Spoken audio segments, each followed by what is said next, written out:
some people say, well, God is almighty. He knows all. He has power over all things. He can do anything.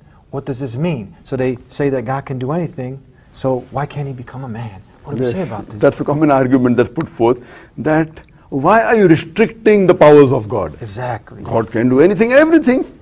So why are you restricting the powers of Almighty God? And I tell them, for sake of argument, I agree with you, God can do anything and everything. And you say that God can become a human being. So if I agree with you, God can become a human being, then you have to realize once God becomes a human being, he ceases to be God. You say God can become a human, I have no problem, but he ceases to be God. You cannot say there's a God-man. If you say there's a God-man, God who has become man and has the power of God, it doesn't make sense. Why?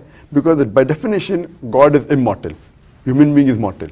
You can either have an immortal person or a mortal person. You can have a person who's immortal and mortal at the same time. It is meaningless. Doesn't make sense. Doesn't make sense. Almighty God has no beginning. Human beings have a beginning.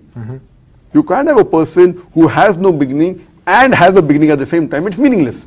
Almighty God has got no end. Human beings have an end. You can't have a person who has no end and has an end at the same time. It's meaningless.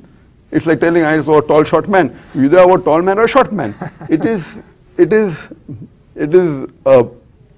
absolutely, you cannot use a word like in tall short. Yeah. You either have a tall man, short man, or a medium man. You can't have a tall short man. You can't have a fat thin man.